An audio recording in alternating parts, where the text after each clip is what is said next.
4 de diciembre, ¿qué tal? ¿Cómo están? Buenos días, un placer saludarles desde los estudios principales, la cabina azul de la poderosa YSKL. 4 de diciembre, día de Santa Bárbara, patrona del Cuerpo de Bomberos Nacionales, esos profesionales que están siempre dispuestos a ayudarnos. Hoy hasta rescatan mascotas en condiciones muy difíciles. Felicitaciones a los elementos del Cuerpo de Bomberos Nacionales, que sigan con esa dedicación y mística de trabajo. Estarán hoy en el Hospital de Niños Benjamín Blum. Ya han convocado el Cuerpo de Bomberos de El Salvador, se visitará el Hospital de Niños Benjamín Blum para compartir con los niños del área de consulta externa.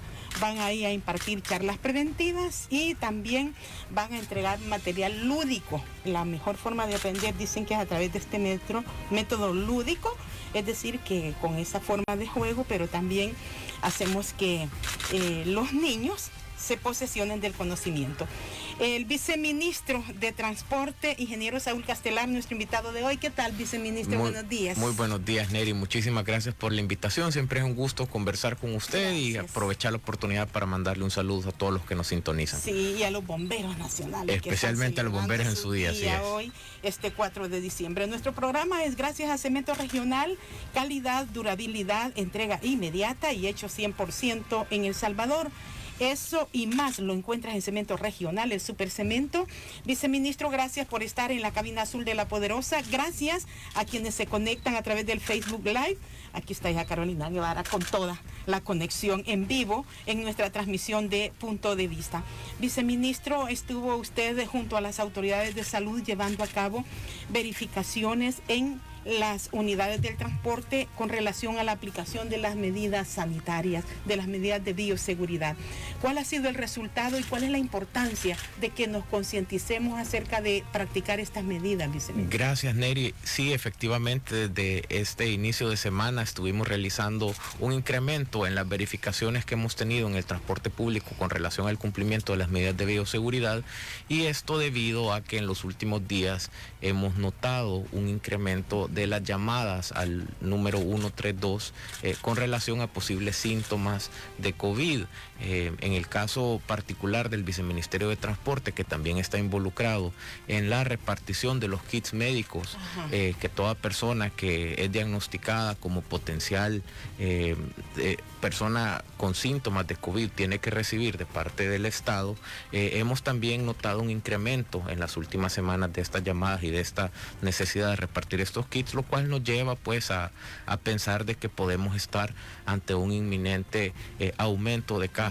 Esto pues nos lleva también a la obligación de generar nuevamente una mayor conciencia en la población y recordarles de la importancia de mantener las medidas de bioseguridad, no solamente en el caso del transporte colectivo, sino que prácticamente durante toda nuestra rutina diaria, en todos los ambientes en los que nos desenvolvemos. Es importante, por ejemplo, a la hora de nuestros almuerzos, a la hora de nuestras comidas, donde tendemos pues a bajar un poco la guardia debido a la naturaleza de las actividades, a poder volver a recordar de que a pesar de que hemos estado en estos últimos meses involucrados con otras desastres, con otras tragedias que nos han llevado a tal vez perder un poco la atención del tema del COVID, volver a regresar a la importancia que tiene este tema, volver a recordarle a la población de que el COVID es algo que se mantiene entre nosotros y que la guardia no la podemos bajar en estos momentos. En todos los ambientes, dice usted, viceministro, debemos ser cuidadosos, no hay que relajarnos con estas medidas. Efectivamente, yo creo que a medida ha venido pasando el tiempo, hemos podido notar, por ejemplo, cómo en el transporte colectivo la gente ha venido perdiendo un poco el miedo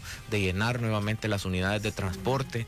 Estos hacinamientos evidentemente podrían contribuir a una mayor propagación del virus, no deberían de ser parte de nuestra actividad diaria, y en ese sentido pues volver a recordarle a las personas la importancia que tiene el distanciamiento, el uso de la mascarilla, que sí debo de decirlo, creo que la adopción de la mascarilla entre los salvadoreños ha tenido un nivel de aceptación muy alto, gracias a Dios. Es importante que este nivel se mantenga y que si lo podemos aumentar, incluso que lo hagamos.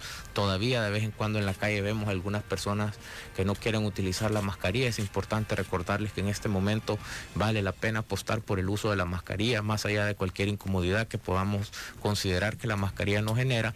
Y en ese sentido, pues vamos a tratar de aumentar, digamos, estos controles y estos monitoreos para tratar de ayudar de alguna manera a que esta conciencia, esta toma de conciencia aumente y podamos contribuir a mantener el COVID a raya. Sí, ¿y cuál ha sido el nivel de cumplimiento que ustedes pudieron notar durante las inspecciones? ¿Se está cumpliendo poco, mucho?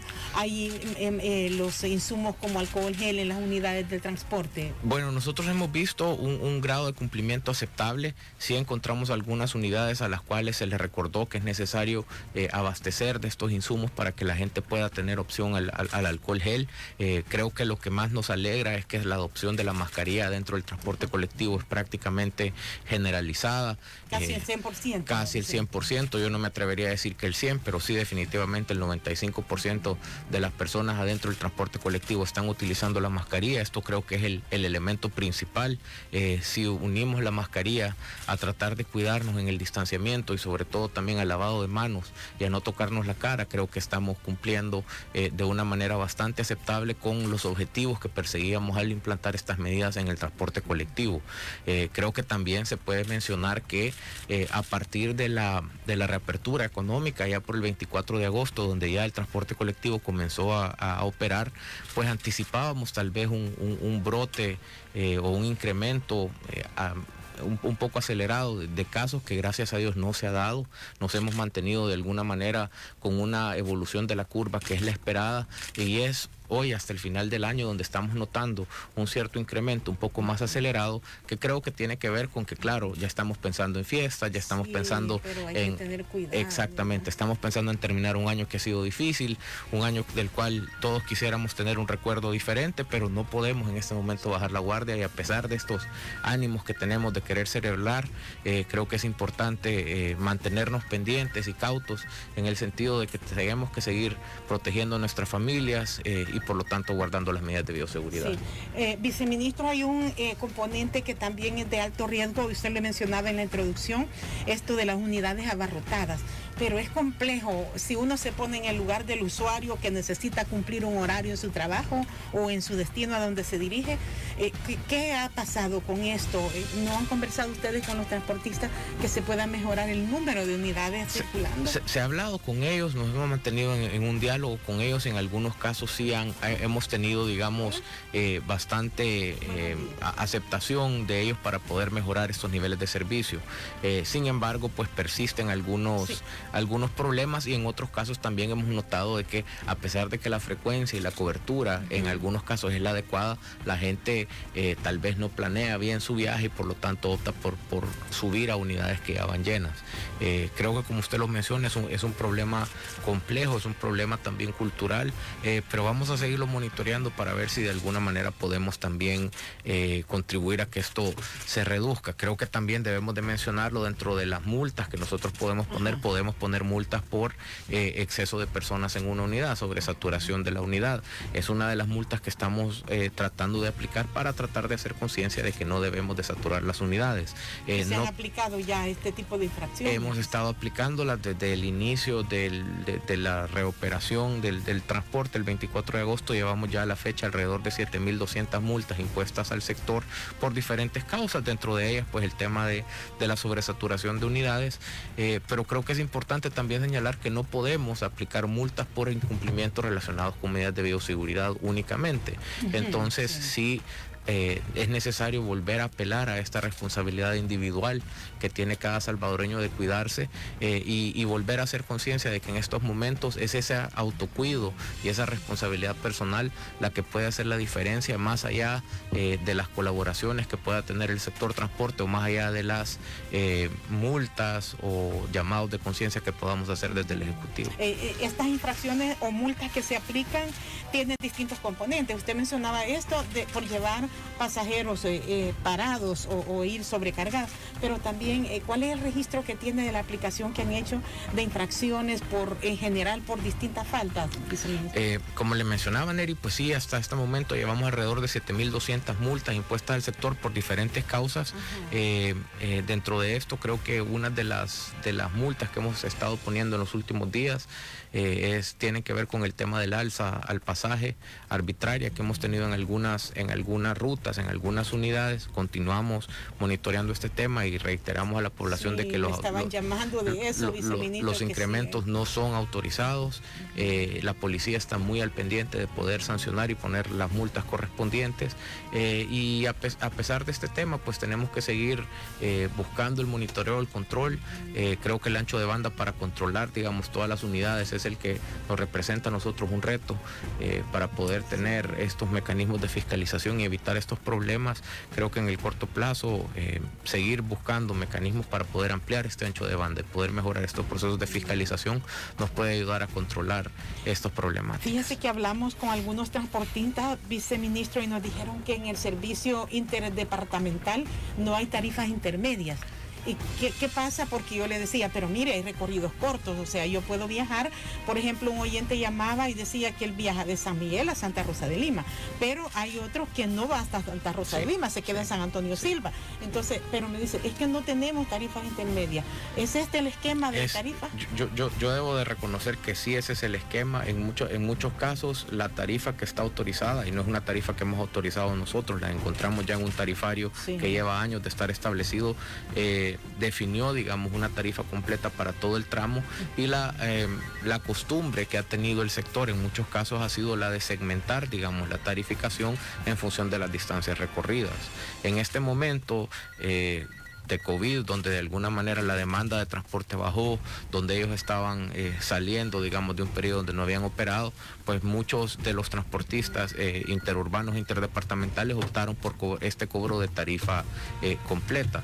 Debo de reconocer, esta práctica no es una práctica ilegal, digamos, ellos tienen efectivamente esta tarifa autorizada, pero no lo han hecho en el pasado, y entonces esa es la diferencia que la gente está argumentando, y tienen una razón para manifestarse. Ya estamos analizando ese tema precisamente para poder entonces segmentar y definir estas tarifas intermedias para poder de alguna manera ayudarle a la población a superar esta situación. Es importante, viceministro, y además hablemos de los registros sobre los accidentes viales. Viceministro, hemos tenido, decía usted, una reducción, sin embargo sigue siendo alto el registro de accidentes. Totalmente, Neri, yo creo que hay que reconocerlo.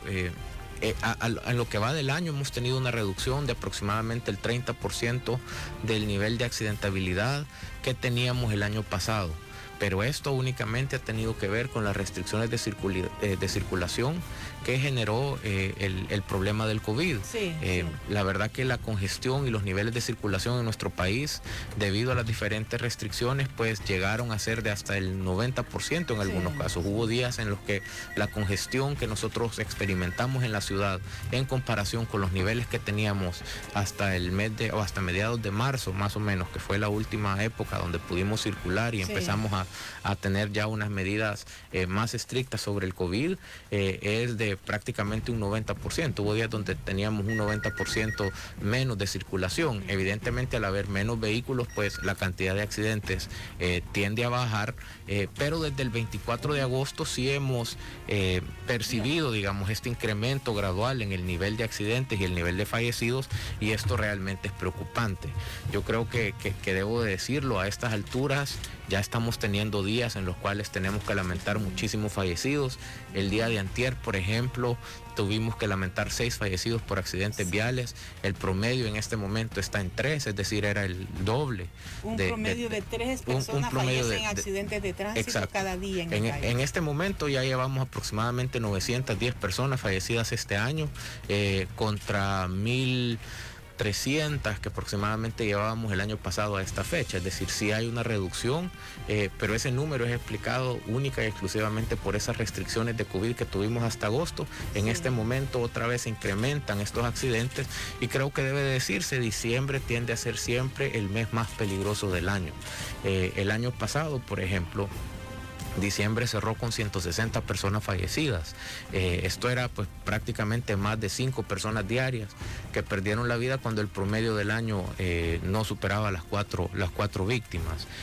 Ya con estos primeros días del año, el 1 y el 2 de diciembre, ya registrábamos 10 personas fallecidas. Entonces la tendencia de este diciembre está siendo la misma del año pasado, y entonces toca mucho apelar nuevamente a la conciencia de la población a que, aparte del tema del COVID, no enlutemos, digamos, nuestras casas, nuestras familias con este otro problema de la inseguridad vial, que es totalmente prevenible. Es decir, la actitud que cada salvadoreño debe de tener al conducir es completamente voluntaria, completamente manejable, y los accidentes, por lo tanto, completamente prevenibles. Son las 7 de la mañana con 23 minutos. Importantes reflexiones sobre la responsabilidad al conducir que hace nuestro invitado de hoy en Punto de Vista, el ingeniero Saúl Castelar, viceministro de Transporte. Tengo aquí una información: una refinería, dice, que había estado cerrada, explotó.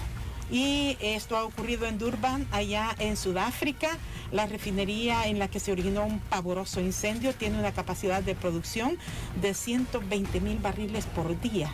Es la segunda refinería de petróleo más grande de Sudáfrica, la que se ha incendiado este día, según los despachos internacionales de noticias. 7:24. 5 de la mañana, 25 minutos faltan para las 8.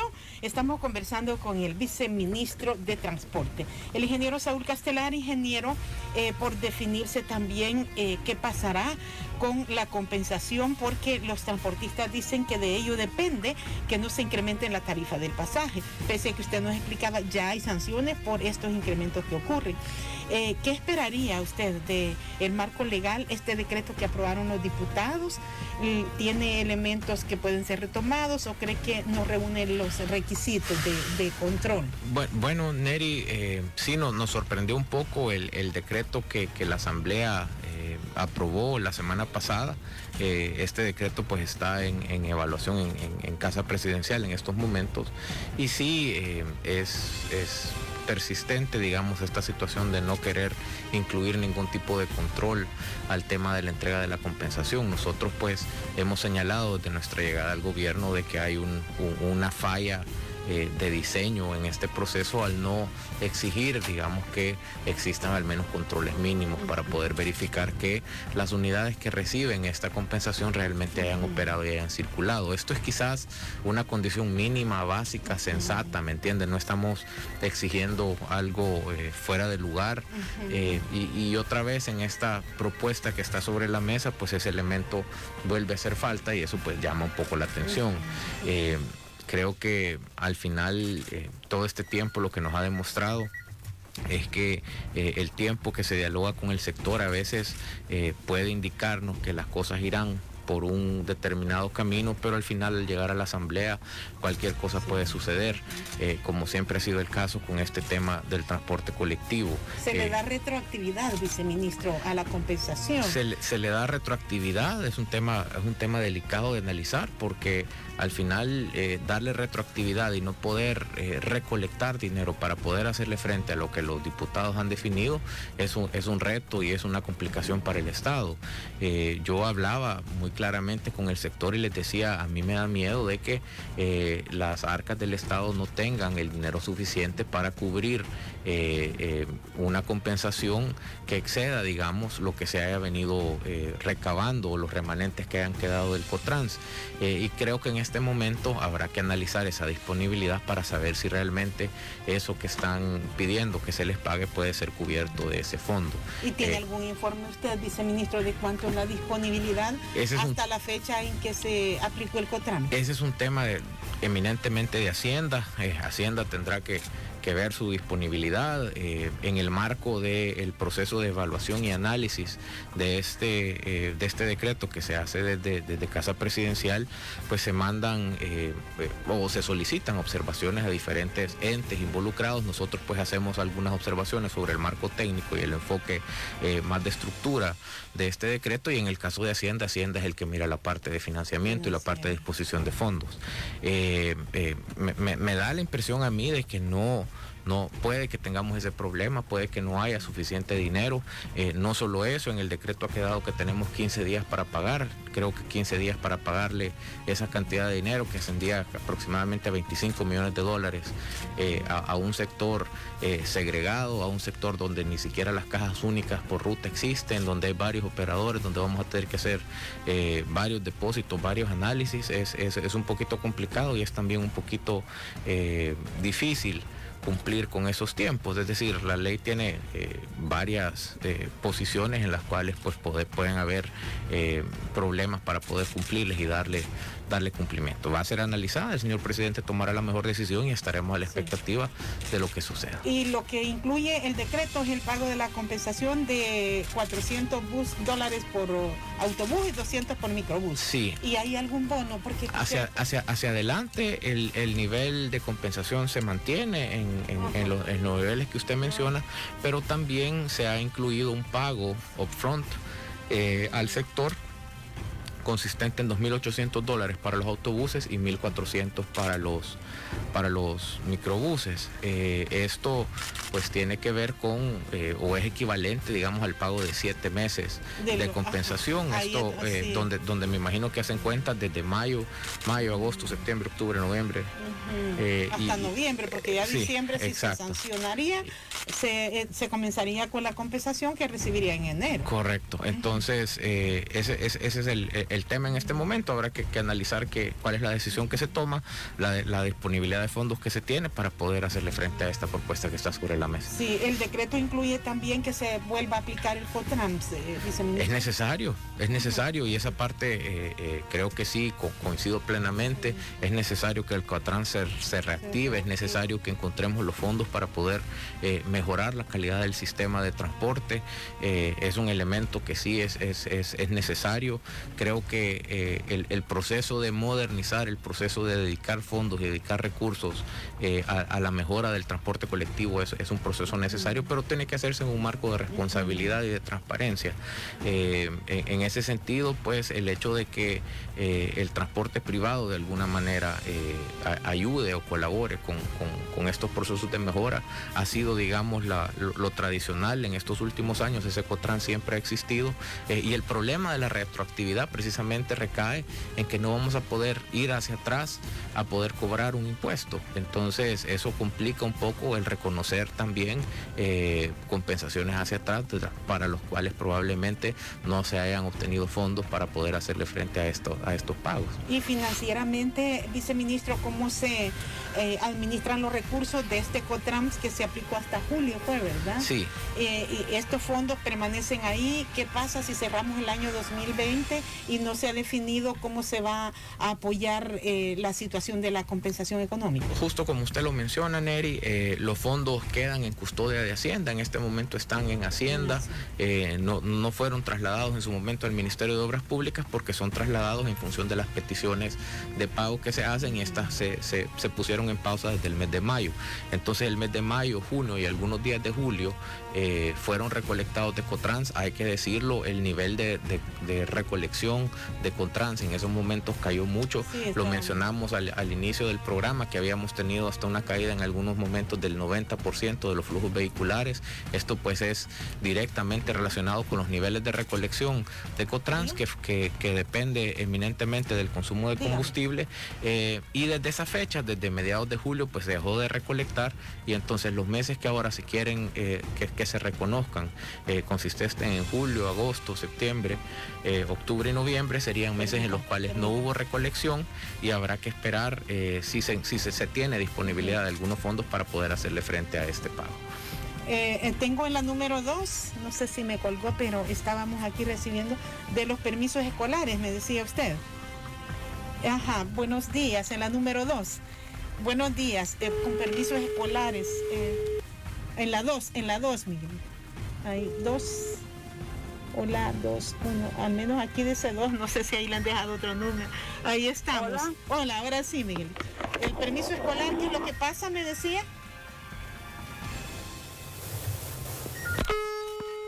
Bueno, estaba preguntándonos, fíjese, viceministro, sobre trámites de transporte escolar.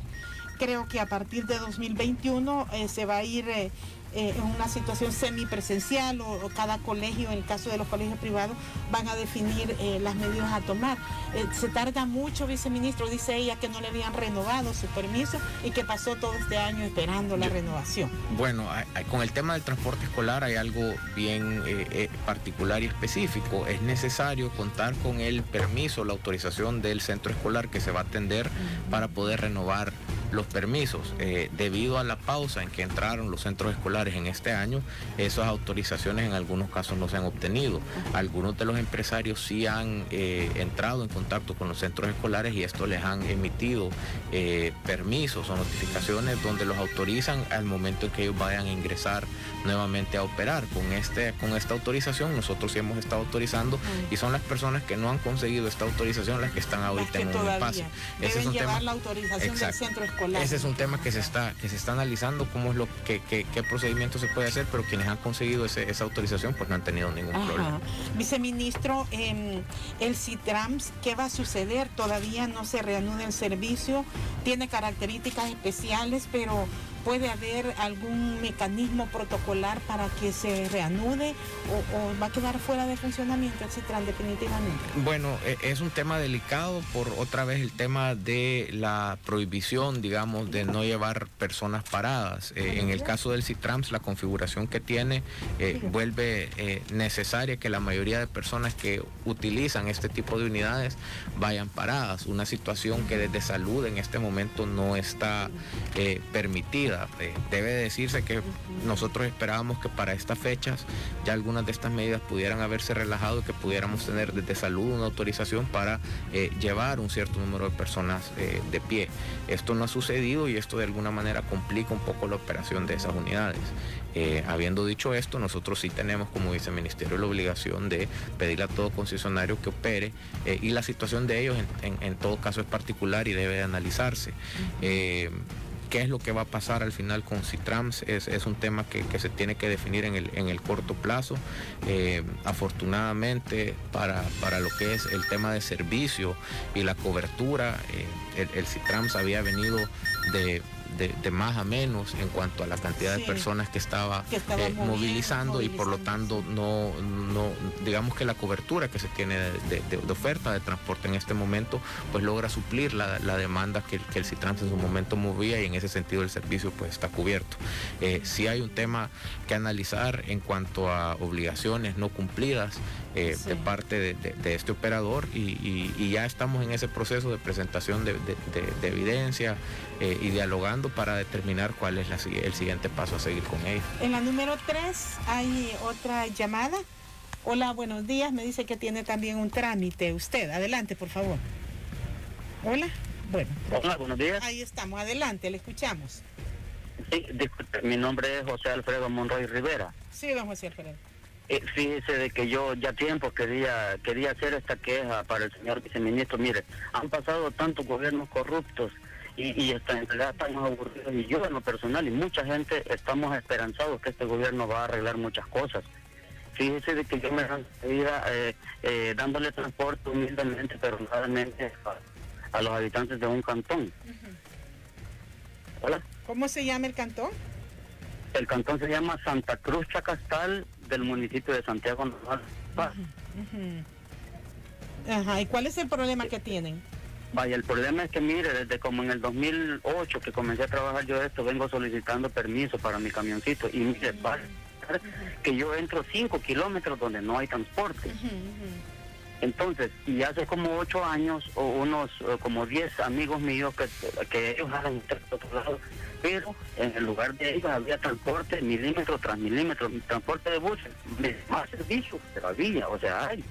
Y ellos les dieron el permiso, pero fíjese que la corrupción está en el área técnica del BMT. En el área técnica, porque yo he pedido el permiso, me vinieron a hacer la inspección una vez y me lo niegan, sabiendo de que es muy necesario. ¿Sí? Entonces tenemos la esperanza de que limpien por favor el BMT, específicamente en el área técnica, porque el área técnica hace el reporte, si se puede o no se puede. Entonces se da la situación de que hay un señor que dicen que es presidente de cooperativas, que con él arreglan los demás y él solo va a pedir permiso allá sin que vayan a hacer la inspección. y yo a mí me gustan las cosas legalmente. Entonces yo por eso lo he solicitado legalmente y jamás. Mire, la última solicitud que metí, hoy en mayo hizo un año que la metí y siempre me lo negaron, me lo han negado. Gracias, oye. Bueno, estos señalamientos, viceministro, dice que no hay transporte donde él pretende trabajar con su camioncito. Yo creo que hay dos temas ahí, ¿verdad? Él se refiere a ya un proceso que inició hace 8 años. Sí, ha tenido el permiso. Nosotros hemos encontrado trámites ahí en mora que tienen hasta fecha 2010 incluso en algunos temas y revisar, digamos, toda esta problemática es bastante complicado. Engorroso, sí. Ahora sí debo de decir que el tema tramitológico en el BMT ha dado un giro bastante importante donde precisamente hemos tratado de evitar estas prácticas del pasado en las cuales se tomaban decisiones que no se hacían apegados al tema técnico.